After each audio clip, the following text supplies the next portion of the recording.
IPO de Mater Dei. Vale a pena entrar? Meu nome é Daniele Lopes e é disso que eu vou falar hoje. A Mater Dei é a maior rede de hospitais privados de Minas Gerais. São 3 hospitais na região de Belo Horizonte e mais um sendo construído em Salvador, na Bahia.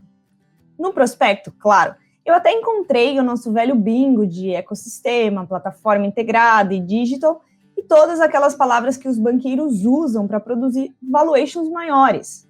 Mas foi um dos mais explicativos que eu li até hoje. Como todo grande hospital, Mater Dei possui áreas de internação, pronto-socorro, cirurgia, oncologia, medicina diagnóstica e por aí vai. Basicamente, ao utilizar os hospitais para fazer os exames, o repasse dos custos sempre fica entre a operadora do plano de saúde e o hospital. Por essa ser a única atuação de Mater Dei, aqui são 100% das receitas advindas de serviços hospitalares. Cerca de 92% das receitas da companhia vem de operadoras de plano de saúde e os outros 8% de particular, serviços e estacionamento. A primeira unidade da Mater Dei foi fundada em 1980 pelo Dr. José Salvador Silva, que saiu da pequena Santana de Pirapama, no interior de Minas Gerais, e foi realizar o seu sonho de ser ginecologista. Apesar de vir do interior, o Dr. José era muito ambicioso e logo viu a oportunidade de atender mais pessoas e decidiu abrir um hospital.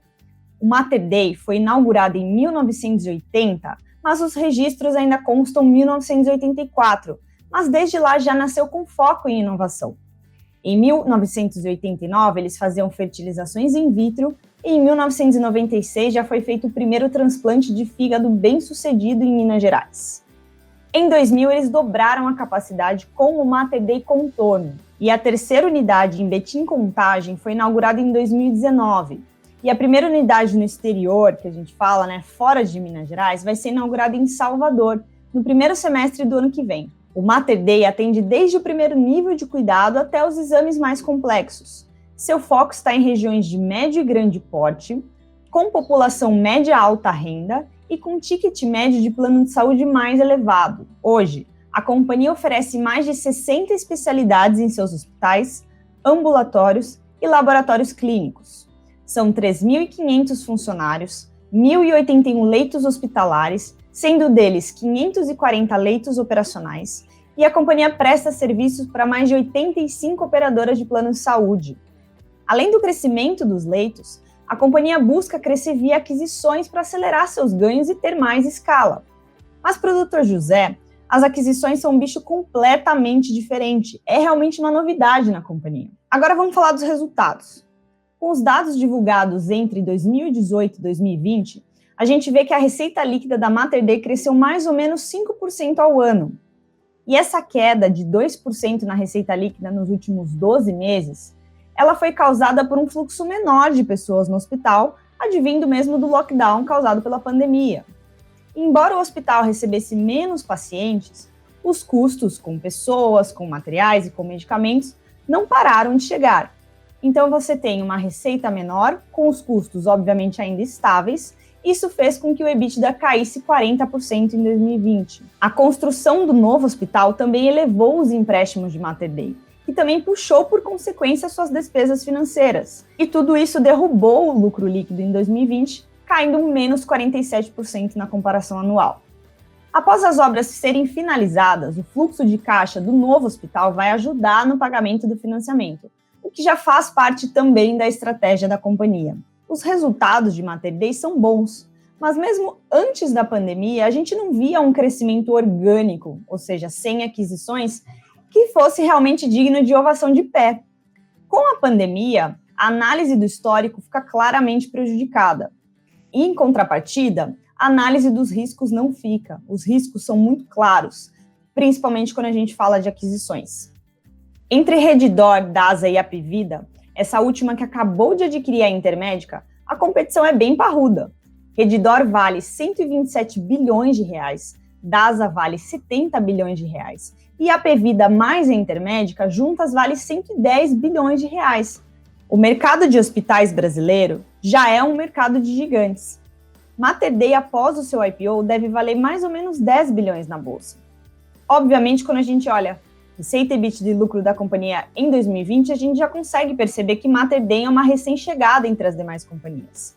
E os mais preciosistas nos falam que Redditor e DASA não são comparáveis com a Apvida e Intermédica, porque essas duas últimas elas são verticalizadas. Verticalizado, na verdade, quer dizer que a companhia possui plano de saúde com hospitais próprios. E claro, a diferença entre verticalizadas e não verticalizadas fica muito óbvio nesse gráfico de margens. Mas sim, a gente ainda pode ver a Redditor e a Apvida, por exemplo, disputarem a compra do hospital. E após isso, cada uma seguiria com sua estratégia. O mercado hospitalar é enorme e extremamente pulverizado. A Redditor, que é a maior deles, ela tem apenas 3,4% dos leitos privados do Brasil. A Mater Dei possui apenas 3,5% dos leitos privados de Minas Gerais. Mas apenas 38% dos leitos privados têm fins lucrativos. O restante pertence a fundações. E desses leitos privados, a gente também não sabe quantos deles pertencem a planos de saúde com ticket elevados, que é realmente o foco de Mater Dei e Redditor. No Brasil, que a gente conhece, possivelmente os leitos em locais mais premiums são aqueles com uma pequena parcela total dos leitos privados, que realmente tem um ticket maior a ser pago nos planos de saúde. O mercado privado premium, que é o foco de Redditor e Mater Dei, é muito menor do que elas gostariam de nos dizer. Mesmo assim, a corrida pela consolidação dos hospitais privados e premium já começou. Quem será o ganhador? A gente não consegue saber agora. E também tem outro ponto muito importante a ser levado em consideração. Tamanho documento no mercado hospitalar? A gente vê nesse gráfico que as margens de Mater Dei são maiores do que a de Redditor, mesmo Mater Dei sendo 10 vezes menor que Redditor. Os hospitais que buscam capital para adquirir competidores e crescer dizem que sim, obviamente tamanho documento. Mas não é tão óbvio assim. Negociação com fornecedores e uma boa placa, ou seja, uma boa imagem, uma boa reputação, certamente são importantes. Mas eu imagino que para um hospital adquirir um tamanho mínimo, as vantagens competitivas de escala ficam cada vez menores. Será que é muito complexo administrar um hospital grande demais? Isso a gente ainda não sabe. A Mater Dei deseja adquirir hospitais em Brasília, território já dominado pela Rede Ímpar e pela Redditor. E também eles querem expandir no Nordeste, outro território dominado pela Redditor. Mater Dei vai chegar por último nessa festa, que já é dominada por gigantes mais experientes. O crescimento orgânico de leitos que Mater Dei já faz leva mais ou menos 4 anos para ficar pronto e 1,25 milhões de reais de investimento. As aquisições custam o dobro, mas são muito mais rápidas. A Mater Dei, inclusive, já possui uma aquisição no radar que pode agregar mais ou menos 20% de leitos ainda em 2021.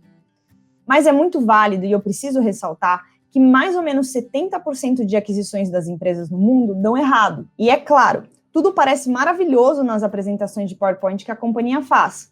Tem tudo para os banqueiros: economia de escala, novos mercados, menos competição, sinergias. São muitas sinergias. Só que na vida real, fundir duas empresas com culturas, pessoas, sistemas diferentes é muito difícil. A gente tem muitas empresas que se provaram especialistas em aquisições, mas a gente também tem empresas que reconheceram, ano após ano, não recorrentes em aquisições cara demais ou que não geraram as sinergias que eram esperadas anteriormente. A Mater Dei nunca fez uma aquisição e não possui até hoje um parceiro estratégico em seu capital que ajude o hospital a avaliar e executar as possíveis aquisições. Mas Mater Dei tem muito mérito. A companhia basicamente nasceu e cresceu sem um fundo de private equity como acionista, que é muito comum nesse segmento. E a companhia percebeu que seu mercado está sendo consolidado e partiu para o ataque. Então tudo veio da companhia, o que merece realmente o nosso mérito. Só que é para carregar todo esse ataque contra as consolidadas, isso vem muito risco. E esse risco a gente só vai ver quando a tinta já estiver se apagando das apresentações dos banqueiros, quando eles já tiverem usados todos os seus honorários em Ferraris e em viagens. Quando os próximos a serem contratados serão as consultorias para realmente avaliar uma possível reestruturação de aquisições talvez falhas. E o ciclo recomeça. Agora vamos falar do IPO. O IPO será primário de no máximo 1,5 bilhão de reais e secundário de no máximo 688 milhões de reais. Dos recursos primários do IPO, 20% serão para expansão orgânica e 80% para expansão inorgânica, as aquisições. O ponto positivo aqui é que Mater Dei só está vendendo 30% do seu capital. Possivelmente é porque não tem nenhum fundo private equity querendo vender as suas participações. A companhia pretende expandir a sua operação já existente e crescer adquirindo hospitais menores, com as mesmas características do Mater Dei. Quando eu uso EBITDA e lucro dos últimos 12 meses para ver a precificação do IPO, a gente vê que a companhia negocia 56 vezes EBITDA e 121 vezes lucros na faixa média. Obviamente, Mater Dei não é barata, mas faz muito sentido que negocie a múltiplos altos, já que o mercado adora pagar caro por hospitais. Quando a gente considera o ano de 2019, sem os efeitos da pandemia, a companhia negociaria múltiplos mais interessantes, 60 vezes lucros e 35 vezes EBITDA. A companhia também é caixa líquido. Isso quer dizer que ela possui mais caixa do que dívidas. E seu histórico de rentabilidade também é bem interessante. Recentemente, a companhia retirou de seu balanço alguns imóveis, hospitais e terrenos. Então, o que a gente olha agora é o balanço mais limpo com um patrimônio menor. E, por consequência, o ROI sobe em 2020.